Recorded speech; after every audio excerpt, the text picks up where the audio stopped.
di meja makan. Mari kan menjadi menjadi.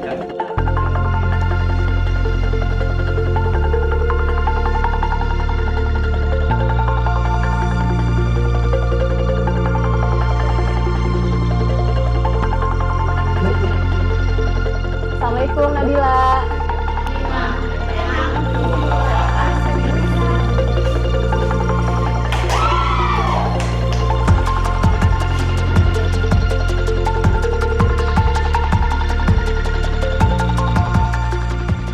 Pengen tantangan gitu. Jadi kayak materi intinya tuh nggak dapat banget, pokoknya tuh nilai harus bagus aja gitu. Bosen sih. Terus kayak lebih banyak menghafal, lebih banyak tugas gitu, tugasnya numpuk, nggak dikasih waktu istirahat. Ya pengennya tuh ya jangan tugas terus lah, praktek gitu. Jadi itu juga kalau misalnya tugas terus kitanya nggak pusing. Pendidikan merupakan pilar tegaknya bangsa. Melalui pendidikanlah, bangsa akan mampu tegak menjaga martabat. Dalam Undang-Undang Nomor 20 Tahun 2003 tentang Sistem Pendidikan Nasional Pasal 3 disebutkan pendidikan nasional berfungsi mengembangkan kemampuan dan membentuk watak serta peradaban bangsa yang bermartabat dalam rangka mencerdaskan kehidupan bangsa. Selain terkesan belum maksimal mendorong siswa untuk mengembangkan diri serta bakatnya, selama ini pendidikan di tanah air masih berorientasi pada nilai akademik yang berwujud numerik saja. Orang tua peserta didik pun tak sedikit yang masih terlena nilai akademik dibanding pendidikan karakter. Kalau kita mau bicara memberi hak pada anak untuk bisa menunjukkan potensi utuhnya, maka proses asesmennya itu harus proses asesmen yang komprehensif, yang mengukur bukan hanya kemampuan penguasaan pengetahuan, tapi juga soal bagaimana keterampilannya, bagaimana dia berperilaku. Yang itu harus diukur secara komprehensif dan tentu akan menghasilkan nilai yang lebih bisa dipercaya dan menggambarkan potensi utuh seorang anak. Pendidikan sejatinya memberi harapan akan transformasi manusia ke arah yang lebih baik. Dari yang tidak bisa menjadi bisa. Dari yang tidak memiliki keterampilan menjadi memiliki keterampilan dan seterusnya. Pendidikan merupakan sumber dari segala kemajuan. Melalui pendidikanlah kualitas sumber daya manusia suatu bangsa dapat ditingkatkan.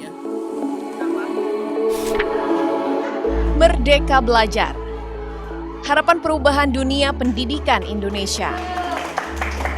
Pada akhir tahun 2019 lalu, Menteri Pendidikan dan Kebudayaan Nadiem Anwar Makarim meluncurkan sebuah kebijakan baru yang dikemas dalam program Merdeka Belajar. Program ini digagas guna melahirkan suasana kegiatan belajar mengajar di sekolah yang menyenangkan, namun tidak meninggalkan koridor-koridor utama nilai luhur Pancasila dan pembentukan karakter anak yang berbudi luhur. Makna Merdeka Belajar adalah kemerdekaan berpikir. Dalam implementasinya, sekolah, kampus, murid, mahasiswa, guru, dan dosen memiliki kebebasan untuk berinovasi, belajar dengan mandiri dan kreatif. Melalui pemahaman makna Merdeka Belajar, keleluasaan sistematis ini sebetulnya yang diciptakan diharapkan mampu mentransformasi pendidikan di Indonesia agar menjadi lebih baik. Kebijakan Merdeka Belajar diselenggarakan Kemdikbud untuk memperbaiki krisis pendidikan yang telah berlangsung lama. Ini ditunjukkan salah satunya dengan skor PISA, hasil PISA yang membuktikan kurang memadainya hasil belajar pendidikan dasar dan menengah. Sebagai ilustrasi, kemampuan siswa Indonesia berdasarkan hasil PISA 2018, peringkat 72 dari 77 untuk kompetensi membaca, artinya 70 siswa berada di bawah kompetensi minimum. Kemudian peringkat 72 dari 78 untuk kompetensi matematika. Artinya 71 siswa kita berada di bawah kompetensi minimum. Dan untuk kompetensi sains ini peringkat 70 dari 78, bahwa 60% siswa Indonesia berada di bawah kompetensi minimum. Indonesia ini kelihatannya masih menjadi salah satu negara dengan peringkat hasil PISA terendah, di mana skor PISA yang stagnan, kita lihat stagnan dalam 10 sampai dengan 15 tahun terakhir. Merdeka Belajar adalah terobosan untuk memajukan pendidikan di Indonesia. Program ini diharapkan dapat menjadi lompatan besar sistem pendidikan Indonesia yang dinilai sudah belasan bahkan puluhan tahun stagnan.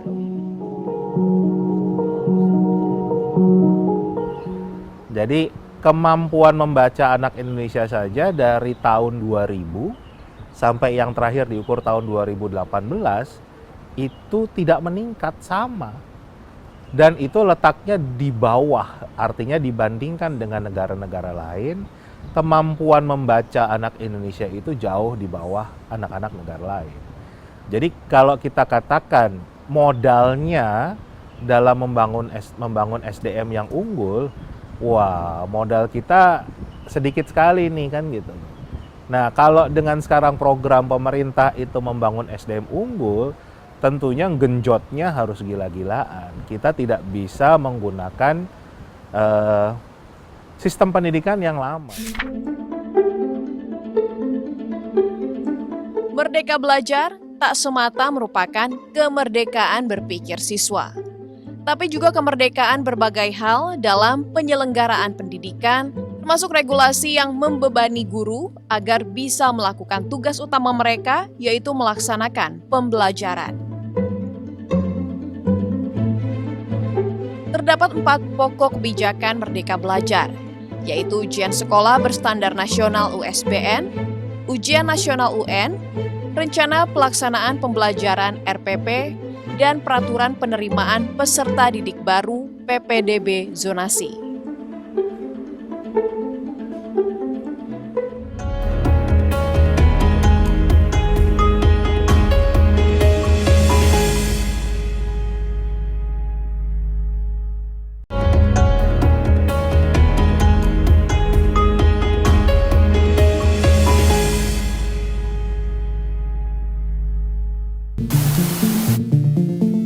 Kementerian Pendidikan dan Kebudayaan telah meluncurkan 5 episode Merdeka Belajar.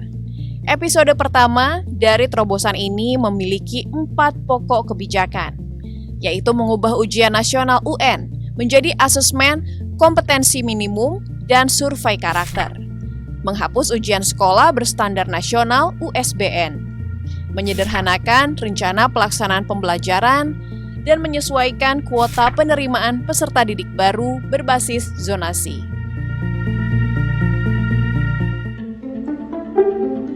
Di penghujung tahun 2019, Mendikbud telah mengumumkan pelaksanaan ujian nasional 2020 direncanakan menjadi yang terakhir.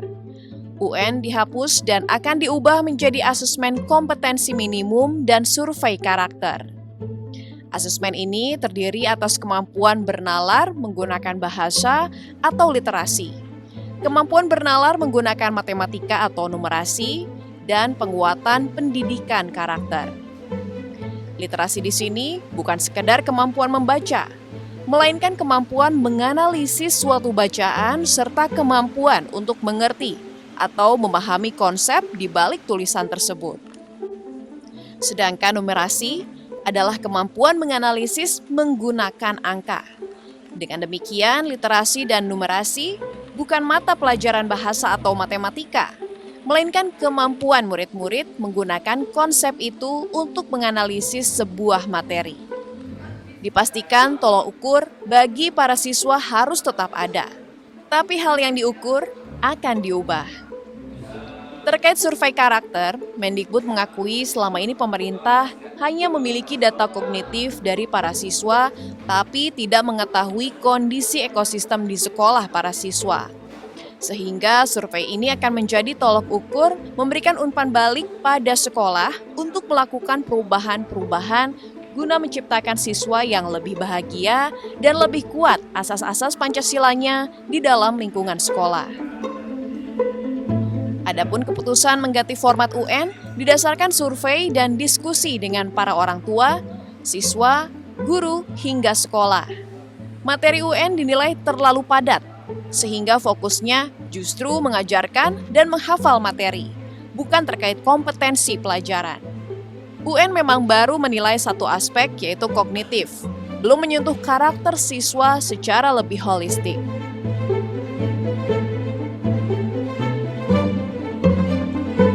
Sebetulnya kalau kita bicara, ini sebagai seorang praktisi ya, bicara kita butuh mengganti tes standardized test itu sudah sejak lama. Karena memang sudah tidak sesuai lagi dengan eranya. Hampir semua negara memang sekarang sudah mengubah polanya, bahkan kemarin Singapura pun yang tadinya paling getol untuk urusan tes standar, juga akan mengubah polanya. Era sekarang tuh era inovasi. Era inovasi nggak ada standarnya. Ya kan namanya inovasi. Kalau inovasi ada standarnya, namanya bukan inovasi dong. Inovasi kan harus di atas standar. Kan? Nah, Indonesia pun harus seperti itu. Penyederhanaan rencana pelaksanaan pembelajaran RPP pun menjadi salah satu inisiatif dalam kebijakan Pendidikan Merdeka Belajar. Dalam kebijakan ini, RPP akan disederhanakan dari belasan komponen dipangkas menjadi 3 komponen inti, yaitu tujuan pembelajaran, kegiatan pembelajaran, dan asesmen pembelajaran. Dalam kebijakan ini pun, guru bebas memilih, membuat, menggunakan, dan mengembangkan format RPP sesuai prinsip efisien, efektif, dan berorientasi pada siswa.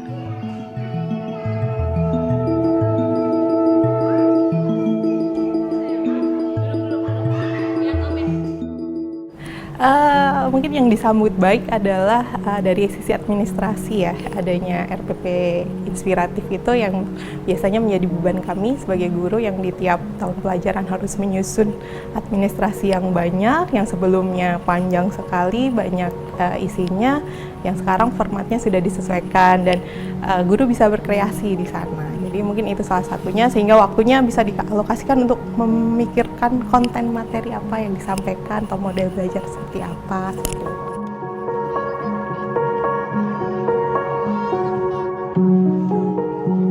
Terkait kebijakan penerimaan peserta didik baru PPDB, Kemendikbud akan lebih fleksibel untuk mengakomodasi ketimpangan akses dan kualitas di berbagai daerah.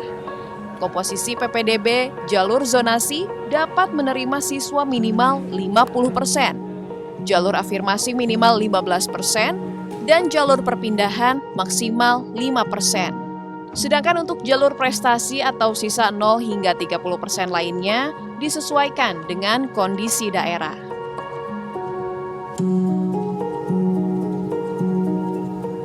Kemudian ada Merdeka Belajar episode 2 yang ditujukan bagi pendidikan tinggi bertajuk Kampus Merdeka. Dalam kebijakan Kampus Merdeka, kampus diberikan keleluasaan untuk membuka program studi atau prodi baru, di mana ada kerjasama dengan organisasi, mencakup penyusunan kurikulum, praktik kerja, dan penetapan kerja. Pemerintah pun memberikan keleluasaan pada perguruan tinggi dan prodi untuk berkembang. Program reakreditasi akan bersifat sukarela bagi perguruan tinggi dan prodi yang sudah siap naik peringkat, namun tetap berlaku selama 5 tahun dan diperbarui secara otomatis. Tak hanya itu saja, pola belajar mahasiswa di kampus bakal diubah. Selama ini mahasiswa kuliah hanya terpaku pada jurusannya masing-masing. Materi kuliah yang dipelajari cukup banyak, namun belum menyentuh aspek kualitas. Untuk itulah kebijakan Kampus Merdeka mengizinkan mahasiswa untuk mengambil mata kuliah di luar prodi selama 3 semester dan melakukan perubahan definisi satuan kredit semester atau SKS. Hak belajar lintas prodi ini diberikan agar mahasiswa dapat mengeksplorasi potensi yang dimiliki dan lebih siap menyongsong masa depan. Dan yang terakhir, Kampus Merdeka memberikan kebebasan bagi perguruan tinggi negeri, Badan Layanan Umum BLU, dan Satuan Kerja atau Satker untuk menjadi PTN berbadan hukum atau PTNBH. Nantinya Kemendikbud akan mempermudah persyaratan perguruan tinggi negeri, Badan Layanan Umum, dan Satker untuk menjadi perguruan tinggi negeri berbadan hukum tanpa terikat status akreditasi. Skema penyaluran dana BOS merupakan episode ketiga dari beberapa episode program Merdeka Belajar. Mendikbud Nadiem Makarim bersama Menteri Keuangan Sri Mulyani merombak skema penyaluran dana bantuan operasional sekolah atau BOS. Yang pertama, dana BOS ditransfer langsung ke rekening sekolah. Dengan demikian, sekolah dapat lebih cepat menerima dan menggunakan dana BOS tersebut untuk operasional di sekolah. Sementara sebelumnya, dana BOS disalurkan oleh pemerintah pusat ke rekening kas umum daerah. Sekolah pun leluasa menggunakannya untuk meningkatkan kesejahteraan guru-guru honorer hingga batas 50%. Namun hal ini diikuti dengan pengetatan pelaporan penggunaan dana BOS sehingga menjadi lebih transparan dan akuntabel. Tak berhenti di situ, besaran dana BOS per siswa pun naik dengan penyesuaian penerima dana yang menjadi lebih sedikit. Hal tersebut tidak hanya membawa angin segar bagi sekolah-sekolah guna memenuhi kebutuhan operasionalnya, guru honorer, juga siswa. Tetapi adanya sistem pencairan dana BOS yang baru diharapkan pula dapat meminimalkan tindak korupsi.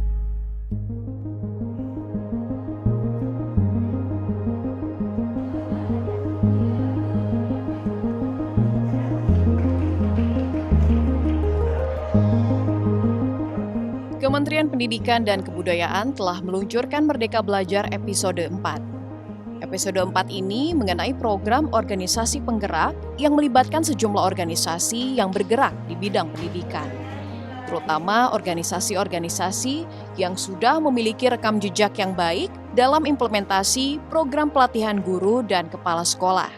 Tujuannya untuk mengasah kemampuan profesional para pendidik dalam meningkatkan kualitas proses dan hasil belajar siswa.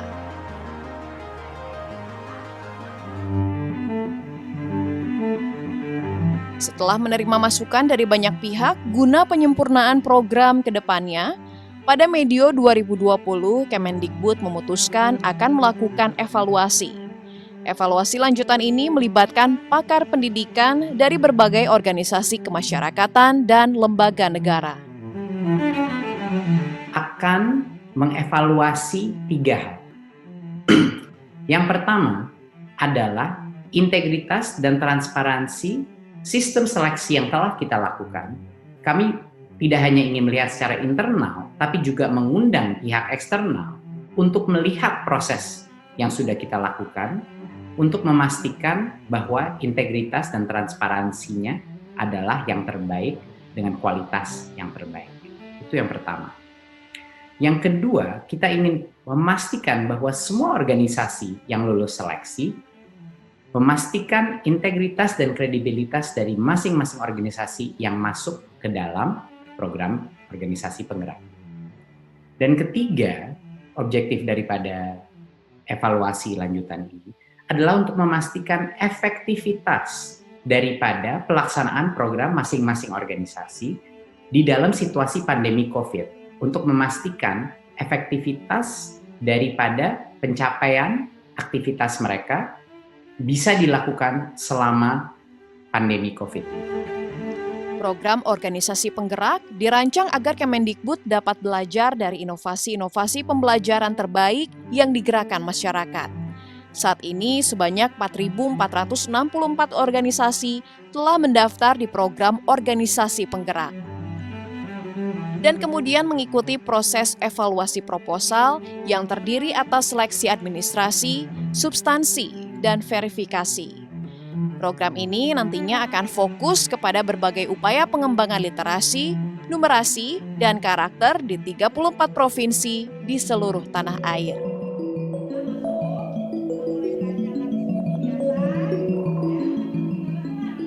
Di masa mendatang, untuk menjadi kepala sekolah, para guru memiliki jalur tersendiri. Mereka yang menjadi pemimpin unit pendidikan, antara lain merupakan jebolan program guru penggerak. Ini adalah episode yang terakhir diluncurkan Kemendikbud. Kini peran guru tak sekedar menyampaikan materi pembelajaran pada siswa, tetapi guru juga harus dapat menjadi teladan dan agen perubahan di dunia pendidikan. Terlebih bagi guru penggerak yang merupakan pendorong transformasi pendidikan Indonesia.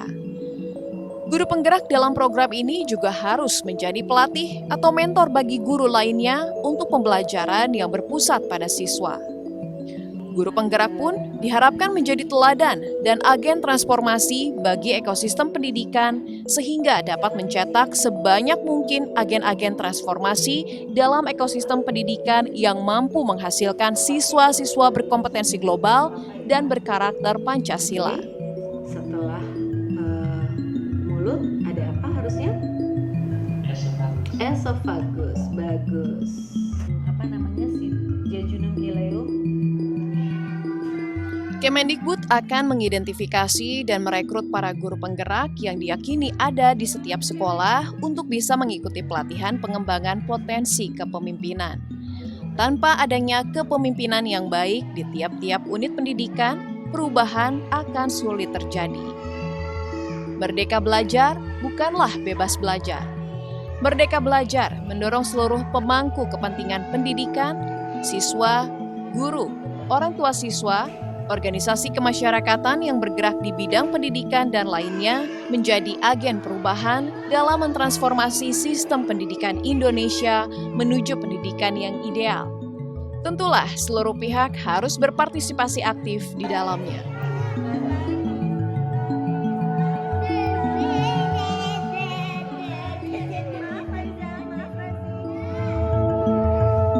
Apa itu yang disebut merdeka belajar? Adalah adanya ketersediaan akses dan kualitas.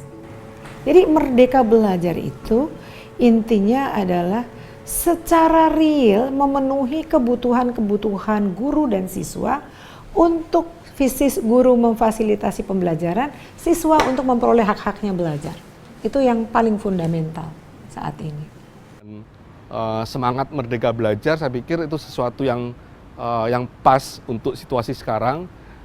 Seperti yang tadi saya gambarkan, kalau kondisi yang sekarang, anak-anak itu tidak bisa ngatur sendiri proses belajarnya. Semuanya ditentukan, semuanya didikte. Dengan spirit merdeka belajar, harapannya anak-anak punya daya, punya kemerdekaan, punya otonomi untuk mengatur proses belajarnya sendiri. Jadi buat saya ini suatu gebrakan besar dari Kementerian Pendidikan dan Kebudayaan untuk membawa kembali pendidikan Indonesia menjadi suatu acuan buat negara-negara lain.